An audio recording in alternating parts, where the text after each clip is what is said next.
پرانے زمانے کی بات ہے، قاہرہ میں ایک نان بھائی رہتا تھا جو ہمیشہ دوسروں کی باتیں سنتا اور انہی پہ عمل کرتا تھا، مگر اپنے من سے کچھ بھی نہ کرتا تھا۔ نان بھائی بیچارہ سارا دن اسی آس میں رہتا کہ کوئی نہ کوئی گاہک آ کر اس سے کچھ نان خرید لے، لیکن سارا دن میں صرف 1 یا 2 ہی گاہک اس کی دکان پر آتے تھے۔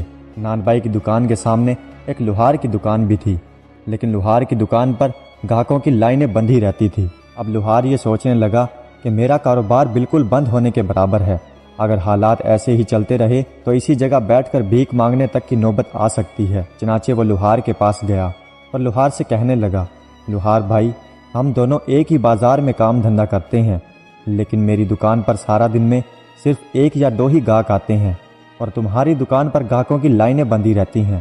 کیا تم مجھے اس کا راز بتا سکتے ہو؟ اس غریب کا بھلا ہو جائے گا۔ لوہار بولا، میں تمہاری پریشانی سمجھ سکتا ہوں، کیونکہ آج سے کچھ سال پہلے میرا بھی یہی حال تھا جو آج تمہارا ہے۔ پھر اس کے بعد میں نے شادی کر لی۔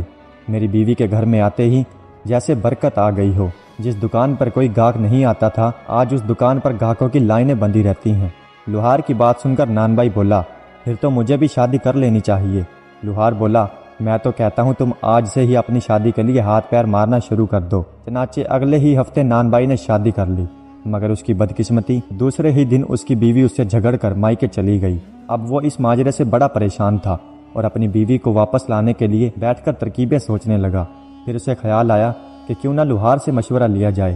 وہ لوہار کے پاس گیا اور کہنے لگا، لوہار بھائی، میری بیوی تو مجھ سے جھگڑ کر مائکے چلی گئی ہے۔ لوہار نے کہا کہ اس میں پریشان ہونے والی کون سی بات ہے، بلکہ تمہارے سسرال والے تو تمہارا انتظار کر رہے ہوں گے۔ میں تو کہتا ہوں تم خود ہی جا کر اسے لے آؤ۔ نان بھائی بولا، مگر وہ کیسے؟ لوہار بولا، بس تم جاؤ اور اپنے سسرال میں اپنا روب دکھانے کے لیے کسی سے زیادہ بات چیت مت کرنا، بس پھر کرتے جانا اور پھر کرتے واپس آنا۔ اب لوہار کے کہنے کا مطلب تو یہ تھا کہ جلدی جلدی جانا اور جلدی جلدی واپس آ جانا، لیکن بے وقوف نان بھائی نے اس کا الٹا ہی مطلب لیا اور وہ لوہار کی دکان سے رخصت ہوا اور اپنے منہ سے پھر کرتا ہوا اپنے سسرال کی طرف روانہ ہو گیا۔ راستے میں ایک شکاری جال بچھا کر بیٹھا ہوا تھا، جس کے کچھ فاصلہ پر کچھ کبوتر دانہ دھن کا چگ رہے تھے۔ اب شکاری انتظار میں تھا کب اس کا داؤ لگے اور کب وہ کبوتروں کو اپنے جال میں پھنسا لے، مگر اتنی ہی دیر میں نان بھائی پھر کرتا ہوا وہاں آ پہنچا۔ پھر کی آواز سن کر سارے کبوتر اڑ گئے۔ شکاری کو یہ دیکھ کر بڑا تاؤ آیا اور آگے بڑھ کر نان بھائی کو پکڑ لیا اور غصے میں اس کی خوب دھکائی کی۔ پھر غصے میں اسے چھوڑتے ہوئے بولا، بے وقوف، پھر نہیں کیا کرتے، بلکہ یوں کہتے ہیں، آتے جاؤ اور پھنستے جاؤ، آتے جاؤ اور پھنستے جاؤ۔ نان بھائی بولا، اچھا، اب تو میں ایسا ہی کروں گا۔ چنانچہ وہ آتے جاؤ اور پھنستے جاؤ کی رٹ لگاتے ہوئے سسرال کی طرف چل پڑا۔ اب راستے میں کچھ چور کسی جگہ سے چوری کر کے آ رہے تھے۔ جب وہ نان بھائی کے قریب سے گزرے تو انہوں نے سنا وہ کہہ رہا تھا، آتے جاؤ اور پھنستے جاؤ، آتے جاؤ اور پھنستے جاؤ۔ چوروں کو یہ دیکھ کر بڑا غصہ آیا، کیونکہ یہ بات تو ان کی شان کے خلاف تھی، اسی لیے انہوں نے آگے بڑھ کر نان بھائی کو پکڑ لیا اور اچھی خاصی اس کی مرمت کی۔ پھر اسے چھوڑتے ہوئے بولے، بے وقوف، ایسا نہیں کہتے، بلکہ یوں کہتے ہیں، لاتے جاؤ اور رکھتے جاؤ، لاتے جاؤ اور رکھتے جاؤ۔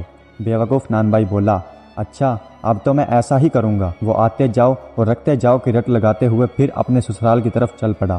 اب راستے میں ایک گاؤں آیا جس میں کچھ آدمی اپنے کندھوں پر ایک جنازہ اٹھاتے ہوئے آ رہے تھے۔ وہ فوتگی کے دکھ میں خاموش اور دکھی حالت میں آ رہے تھے، لیکن جیسے ہی نان بھائی وہاں پہنچا تو کہنے لگا، لاتے جاؤ اور رکھتے جاؤ، لاتے جاؤ اور رکھتے جاؤ۔